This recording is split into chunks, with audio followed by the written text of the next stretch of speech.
এই নিন আপনার 1 কোটি টাকার ডায়মন্ড।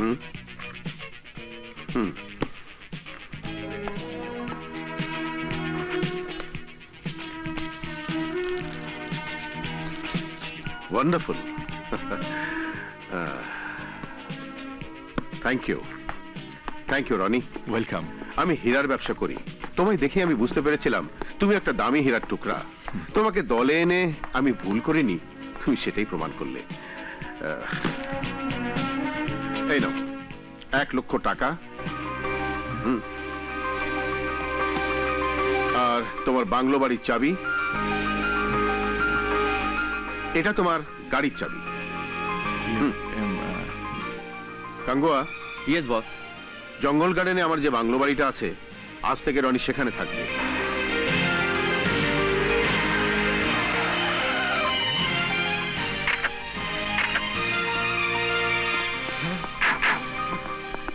গাঙ্গুয়া, এবারে আমার স্বপ্ন পূরণ হলো। এ বাড়িতে আমি থাকবো গাঙ্গুয়া। আমি ভাবতেও পারিনি এরকম একটা বাড়িতে আমি থাকবো। বাহ, আমি বাড়ি পেয়েছি, গাড়ি পেয়েছি, আর টাকা, হ্যাঁ টাকাও পেয়েছি। 3000 টাকার জন্য আপা আমাকে মেরেছিল। এখন এই 1 লক্ষ টাকা দিয়েই বলবো বাবার কাঠের পা নয়, বাবার অরিজিনাল পায়ের চিকিৎসার জন্য বাবাকে বিদেশ পাঠাবো। বাবার চিকিৎসা করবে এই টাকা দিয়েই। তখন আপা আমাকে বুকে জড়িয়ে ধরবে। গাঙ্গুয়া, গাঙ্গুয়া, আমি আমার বাড়ি থেকে আসছি। তোর মুখ আমি আর দেখতে চাই না। আপা তো আমার মুখ দেখতে চায় না, এই মুখ আমি আপাকে দেখাতে পারবো না। গাঙ্গুয়া শোন, এই নে টাকাটা আপাকে দে, বল বাবার চিকিৎসা করাতে, বাবাকে বিদেশ পাঠাতে। গো গো।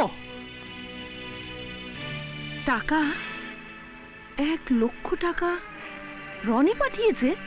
হ্যাঁ, বলেছে এ টাকা দিয়ে আপনার বাবার চিকিৎসা করাতে, বিদেশ পাঠাতে, যদি প্রয়োজন হয় আরো টাকা দেবে। আরো টাকা দেবে? এত টাকা দুদিনের মধ্যে রনি কোথায় পেল? সেই সব প্রশ্নের উত্তর আমি দিতে পারবো না। কিন্তু উত্তর আমার চাই। উত্তর না পেলে টাকাও আমি নিতে পারবো না।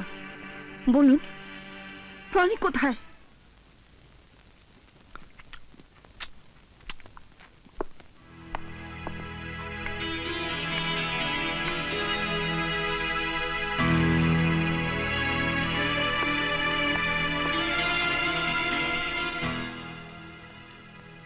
রনি।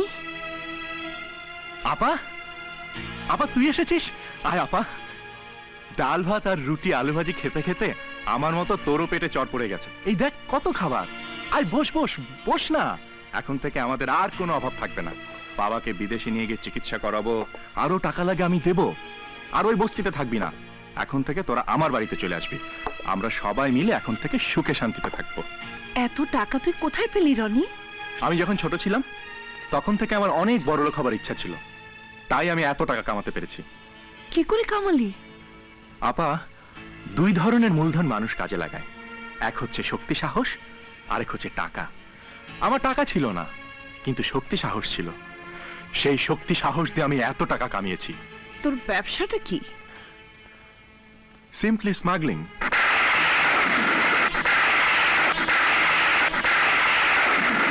স্মাগলিং?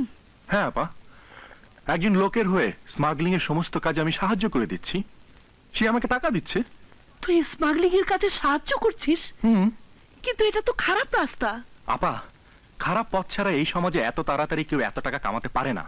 সেটা আমিও জানি, তাই বলে তুই খারাপ রাস্তায় চলবি, অসৎ হয়ে যাবি?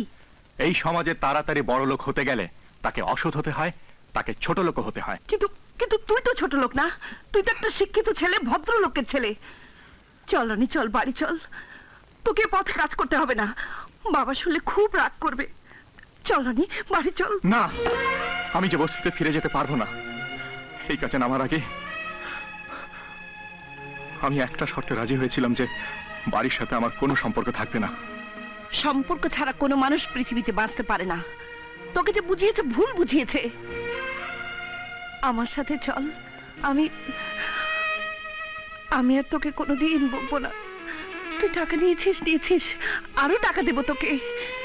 চল ভাই, আমি না খেয়ে থাকবো, তবু তোকে টাকা দেবো। চল ভাই, তুই এই পথ থেকে চলে আয়। কত টাকা দিবি তুই আমাকে? সারা মাস কলম পিছে তুই পাস মাত্র 5,000 টাকা। সেই টাকা বাড়ি ভাড়া দিয়ে সংসার চালিয়ে তুই আমাকে কত টাকা দিবি? আর আমি এক রাত্রে পেয়েছি 1,00,000 টাকা। তোর পাপের 1,00,000 টাকার চেয়ে আমার সৎ পথের আয়ের 5,000 টাকা অনেক অনেক মূল্যবান। সব সব মিথ্যে। এসব মিথ্যে সততার কথা, আদর্শের কথা বই পুস্তকে লেখা যায়, কিন্তু মানুষের মনকে ভোলানো যায় না। তুই না চাইলেও বাবার চিকিৎসা আমি করাবো।